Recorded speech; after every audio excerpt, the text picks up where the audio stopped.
Good morning, boys. Welcome to the online class. Now we are studying the second prose. The night, the ghost got him. Let us recall what we studied in the last class. It was a family, a mother, his three sons, father, grandfather. One day, that is in the year 1915, November 17th, 1915, November 17, in the midnight, the time was 1:15, that is 1 o'clock and 15 minutes. The author James Grover, he came out of the bathroom with a towel wounding over his waist. He heard footsteps running around the dining table. So he woke up his brother, and both they came. They were able to hear the footsteps, and the footstep was coming towards them. That is, climbing in the footsteps one after one. இல்லையா ராத்திரி இப்போ 1:15 மணிக்கு author குளிச்சுட்டு டவலை இடுப்பில் கட்டிட்டு வராரு. Bathroom light கீழே dining ஹாலில் அடிக்குது. டைனிங் டேபிள் தெரியல, பிளேட்ஸ்லாம் அடிக்க வைக்கிறது தெரியுது. ஒரு ஒரு காலடி சத்தம் டைனிங் டேபிளை சுற்றி ஓடுற மாதிரி கேட்க தன்னுடைய சகோதரரை உடனே எழுப்புறாரு ஹெர்மன். எழுப்பிட்டு வந்து பார்த்தா சத்தம் கேட்கல. கொஞ்ச நேரம் கழித்து திரும்ப சத்தம் கேட்குது. அந்த சத்தம் எப்படியா தங்களை நோக்கி மேலே நோக்கி ஏறி வருவதை கேட்குறாங்க. உடனே ஹெர்மன் ஓடி போய் he went into his bedroom and slammed the door. The author also went to his bedroom and slammed the door. Slamming means shutting a door forcefully.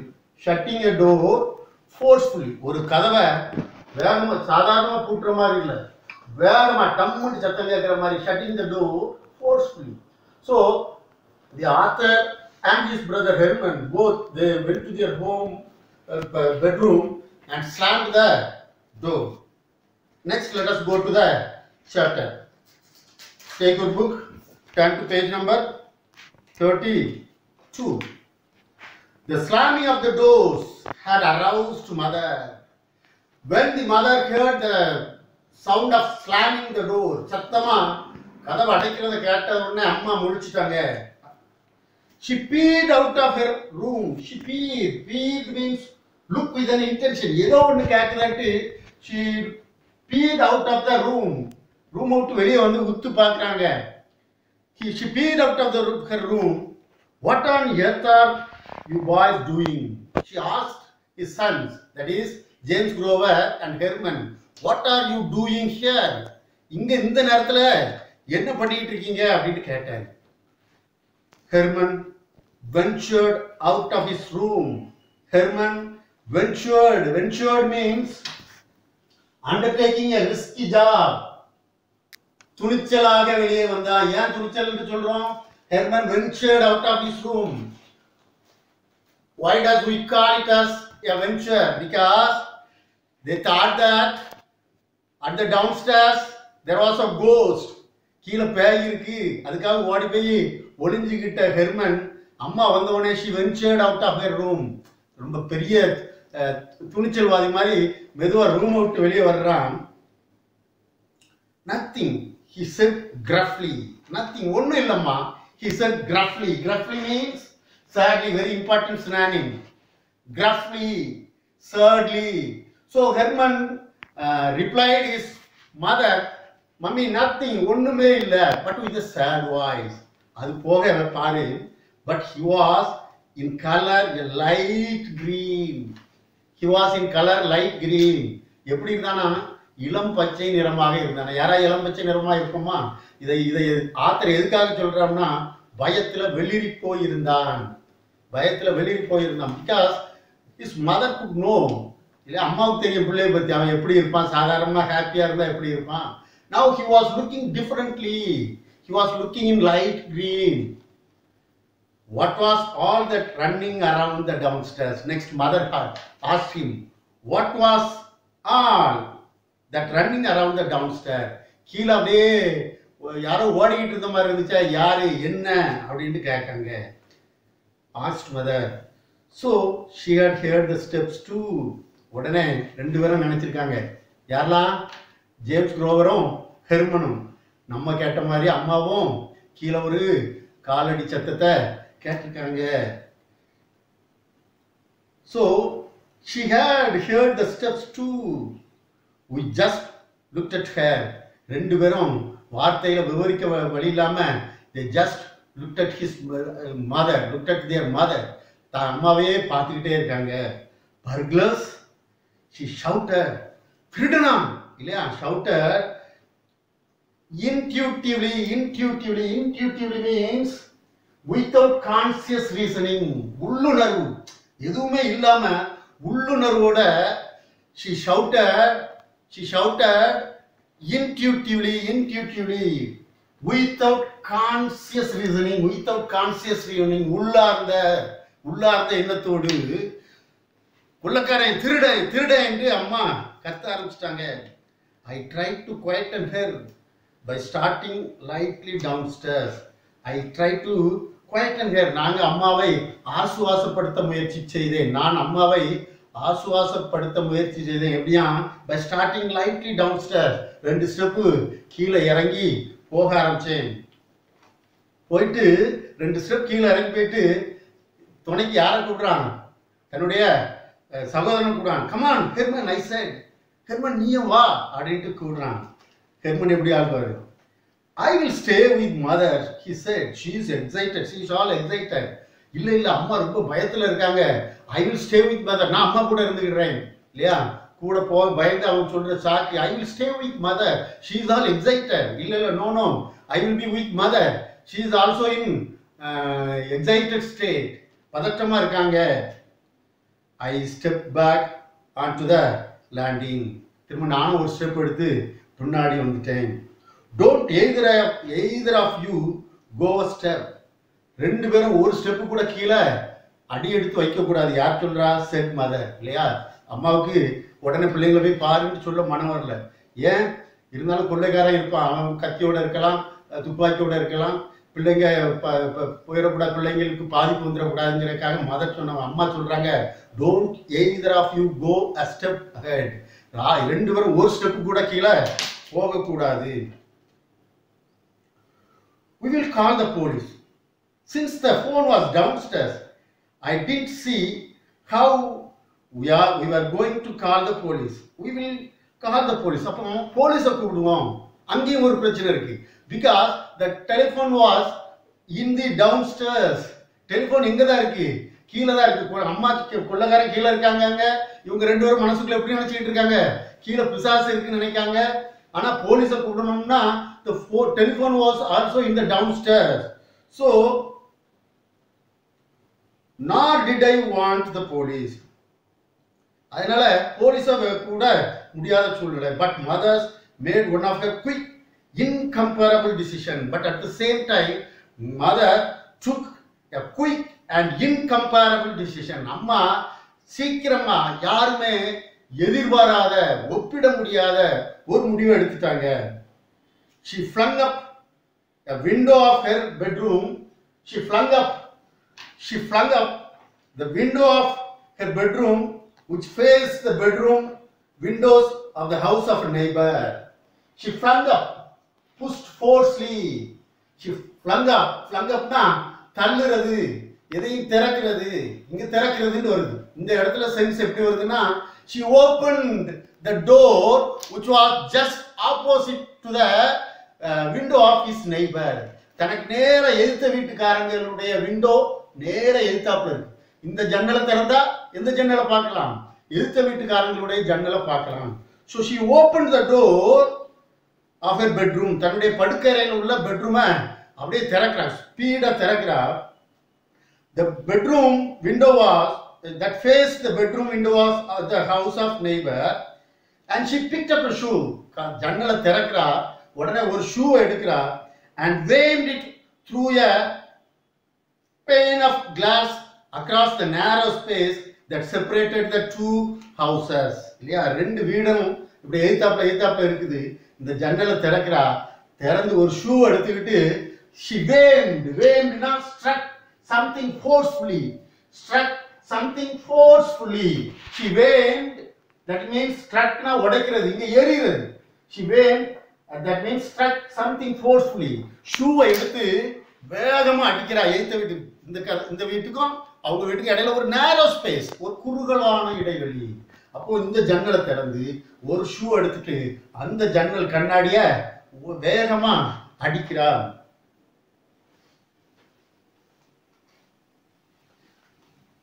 Glass tinkled into the bedroom occupied by a retired engraver named Bodwell and his wife. The glass tinkled means the glass broken into pieces. யாருடைய class? The neighbors windows. இல்லையா, எய்த்த வீட்டுக்காரங்களுடைய ஜன்னல் கண்ணாடி பீஸா உடைஞ்சி அப்படியே மணி ஓசை மாதிரி கணக்கணக்கணக்கணான்ட்டு அப்படியே அங்க விழுது. அது யாருடைய வீடா? He was a retired engraver. Engraver means செதுக்குதல். இல்லையா, கல்லை செதுக்கினாலும் என்கிரேவிங் தான், ஒரு மரத்தை செதுக்கினாலும் என்கிரேவிங், செதுக்குபவர், என்கிரேவ்டு செதுக்குபவர். இல்லையா, ஒரு ஸ்கல்ப்சர்னு கூட சொல்லலாம். இல்லையா, ஒரு சிற்பி. அந்த அவர் வந்து ஒரு ரிட்டையர்டு என்கிரேவர், ரிட்டையர்டு சிற்பி. அவர் பேரு, his name was Bodwell. அப்போ அந்த எய்த்த வீட்டு படுக்கறைக்குள்ள யாரெல்லாம் இருக்கா? the retired engraver Mr. Bodwell and his wife. Bodwell had been for some years in rather a bad way and was subject to mild attacks. Bodwell யாருன்னா, கடந்த காலங்களில் சில கெட்ட பழக்க வழக்கங்களால் பாதிக்கப்பட்டு அதனால பல பாதிப்புக்கு உள்ளானவர். Almost everybody we knew or lived near had some kind of attacks. கிட்டத்தட்ட எங்களை சுற்றி வாழ்ந்த எல்லாருமே ஒவ்வொரு விதத்தில் பாதிக்கப்பட்டவர்களாக இருந்தார்கள். அதே போலதான் mister போர்ட்வெல். For the past years she had some bad ways and she had some mild attacks. It was now about 2 o'clock of the moonless night.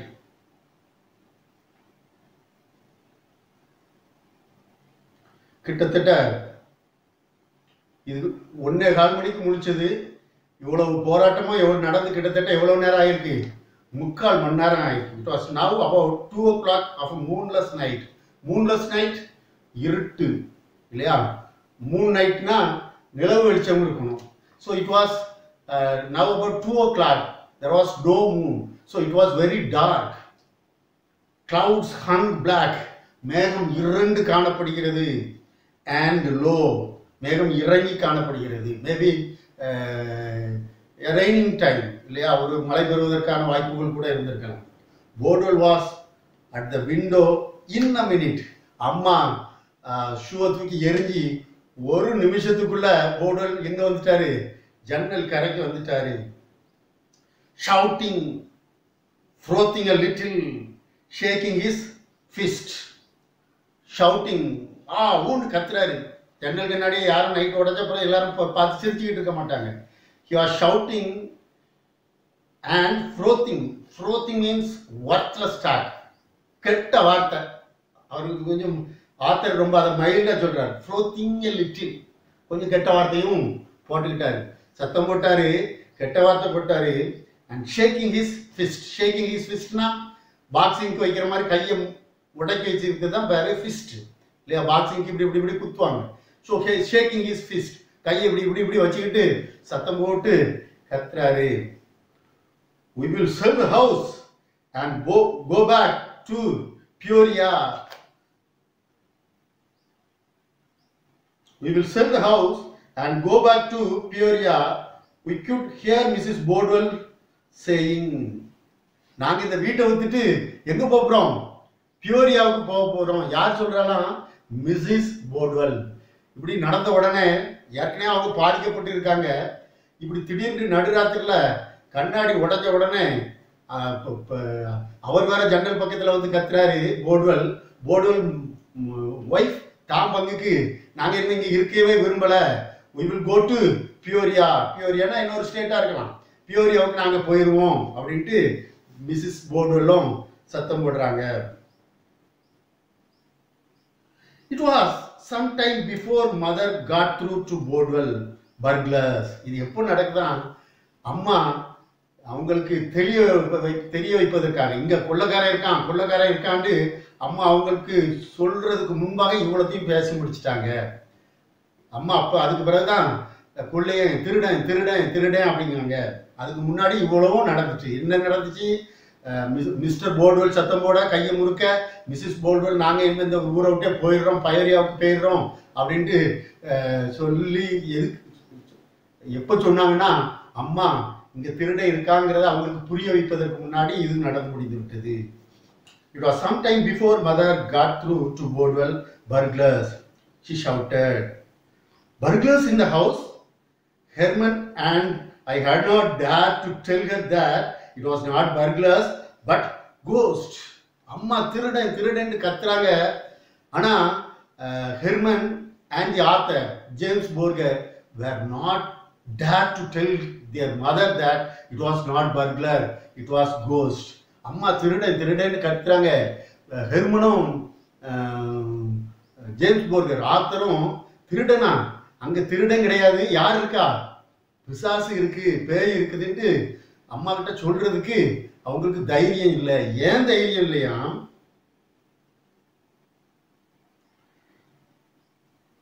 For she was even more afraid of ghosts than of burglars.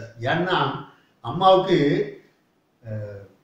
திருடங்கிறத விட பேய்னா ரொம்ப பயம். அப்ப இதுக்கு மேலேயும் சத்தம் போட ஆரம்பிச்சிருவாங்க.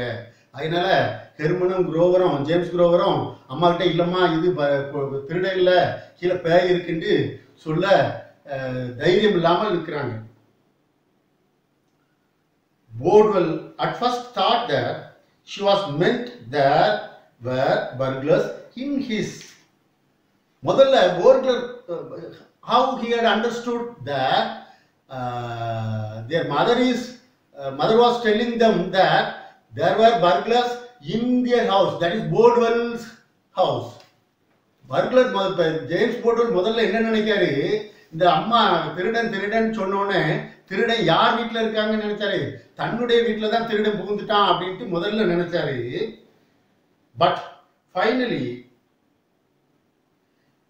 he quietened down and called the police for us over an extension phone by his bed. Then he was quietened. பிறகு அவருக்கு நிலைமை புரிஞ்சுக்கிட்டு திருடன் எங்க தான், ஜேம்ஸ் குரோவர் வீட்டில் தான் அப்படின்ட்டு he quietened, then made a phone call through his extension phone. extension phoneனா உனக்கு தெரியும், வீட்டில் ஒரு ஃபோன் இருக்கும், அங்கேருந்து என்னோட பேரலல் கனெக்ஷன் இன்னொரு ரூமுக்கும் கொடுத்துருப்பாங்க. நீ ஸ்கூல்ஸில் ஹெட் மாஸ்டர் டேபிளில் ஒரு ஃபோன் இருக்கும், அதே கனெக்ஷன் இன்னொன்று இருக்கும், இன்னொன்று ஆஃபீஸில் இருக்கும். அதே மாதிரி சிலவங்க வீட்டில் மெயினில் ஃபோன் இருக்கும், கார்ட்லெஸ் ஃபோன், அதில் உள்ள எக்ஸ்டென்ஷன் கார்ட்லெஸ் ஃபோன் மூலம் பக்கத்து ரூமில் இருந்தும் பேசுவாங்க. அதே மாதிரி through his extension phone he dial to the போலீஸை கூப்பிட்டாரு.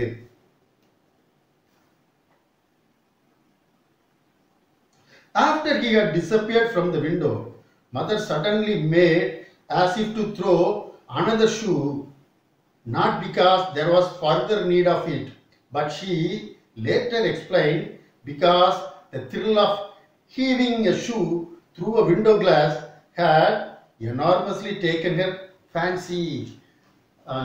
அந்த வீட்டில் இருந்து அவர் போர்டுவெல் ஜன்னல்ல இருந்து மறைஞ்சிட்டார். அம்மா அதோட விடலை, அடுத்த ஷூவையும் எடுத்து வீசுறதுக்கு அந்த ஜன்னல் வழியாக வீசுறதுக்கு போகிறாங்க. ஆனால் ஐ ப்ரிவென்டட் ஹர், யாரு, ஜேம்ஸ் குரோவர் ஆத்தர் அம்மா அடுத்த ஷூவையும் வீசுற மாதிரி போனாங்கல்ல, உடனே தடுத்துட்டாங்க.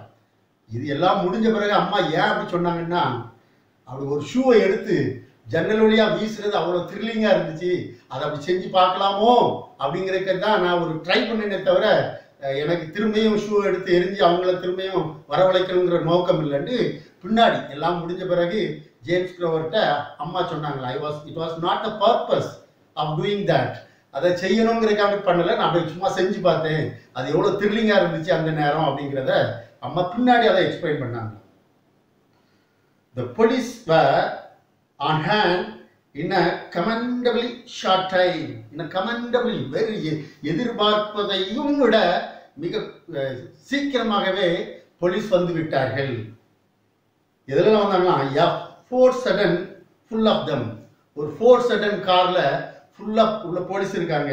அது போக 2 ஆன மோட்டார் சைக்கிள்ஸ், 2 போலீஸ்மேன் வேற ஆன் மோட்டார் சைக்கிள், மோட்டார் சைக்கிள்ல 2 and a petrol wagon with about 8 in it. இன்னொரு petrol wagon, petrol wagonனா பாப்பா நீ ஹைவேஸ்ல எல்லாம் பெட்ரோல் போலீஸ் இருப்பாங்க, அதே மாதிரி ஒரு petrol wagonல 8 பேர். அப்ப கிட்டத்தட்ட பெட்ரோல் வேகன்ல 8 பேர், மோட்டார் சைக்கிள்ல 2 பேர் 10, இன்னொரு ஃபோர் சடன் அதுல ஒரு 5 பேர் வச்சுக்க, கிட்டத்தட்ட 15 பேர். Approximately 15 police men arrived there within a commendably short time. ஒரு ஷார்ட் டைமுக்குள்ள போன் போய் கொஞ்ச நேரத்துக்குள்ள வந்துட்டாங்க. They began banging at our front door. They began banging. Banging means tak tak அப்படினு தட்டுறது.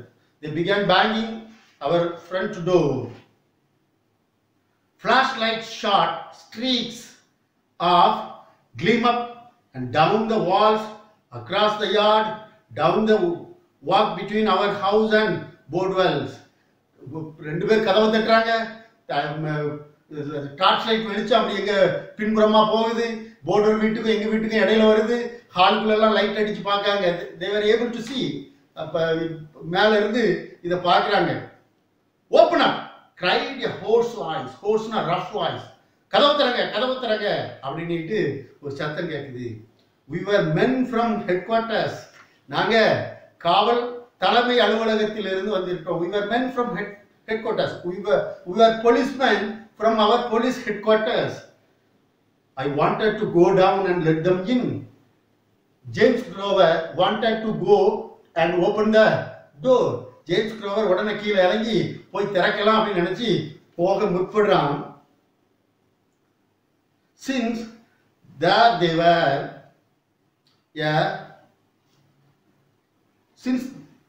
they were, the author wanted to go and let them allow them to come in to open the door because they were there. இல்லையா, தைரியமா போறதுக்கு யார் ரெடியா இருக்கா? James grower. யார் ரெடியா இருக்கான்? அங்க ஏற்கனவே யார் வந்தாச்சு? கிட்டத்தட்ட ஒரு 15 போலீஸ்மேன் வந்தாச்சு. திருடனா இருந்தாலும் நம்மள ஒண்ணும் பண்ண முடியாது, அவன் திருடனை பிடிச்சிருவாங்க. அதனால he wanted to go and open the door. ஆனா அம்மா என்ன சொல்றாங்க பாரு. But mother would not hear of it. அம்மா அதை கேட்கல. You haven't a stitch on. You haven't a stitch on. நீ எப்படி இருக்கான்னு பாரு. இடுப்புல ஒரு டவலோட இருக்க, அரை நிர்வாணமா இருக்கா, உன் நிலைமை மோசமாயிரும். You haven't a stitch on. She pointed out. You would catch your death. நீ போனா அங்க திருட இருப்பான், துப்பாக்கி இருக்கும், கத்தி இருக்கும், நீ சாக கூட நேரிடலாம். அது போக நீ அரை நிர்வாணமா இருக்கா, அதனால போக கூடாது அம்மா சொல்லிட்டாங்க. I wound the towel around me again. அதுவரை நேர பாத்டப்ல இருந்து வந்தவன் இந்த இடுப்புல துண்டு கட்டினதோட இருக்கான். அம்மா டவலை சுட்டி காட்டோம்னே, அதுவரை மறந்து இருந்தவன் அம்மா டவலை சுட்டி காட்டோம்னே டவலை என்ன பண்ணிட்டான், திரும்ப எடுத்து நல்லா டைட்டா கட்டிக்கிட்டான். He wounded the towel properly again. Finally, the cops put their shoulders to our big, heavy front door with its thick, beveled glass and broke it in. Finally, the policemen, they put their shoulders na தோள்பட்டை வச்சு இடிக்கிறது. put their shoulders, தோள்பட்டை வச்சு இடிச்சு front doorல உள்ள beveled glass உடைய மாதிரி,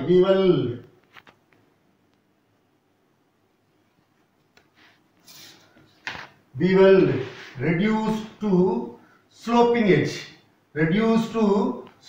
edge, beveled glass. glassனா இந்த thickness இருக்குன்னு வச்சுக்கேன், கதவுகளுக்குள்ள இந்த கிளாஸை மாட்டுறதுக்காக இதனுடைய எட்ஜை நம்ம என்ன பண்ணுவோம், தேய்ச்சி உள்ள அந்த காணிக்குள்ள சொருவோம். அதே மாதிரி the glass was also beveled. It was reduced to sloping edge. Every edge is reduced. So the front door was made up of beveled glass. When the policeman pushed that door with their shoulders, it broke.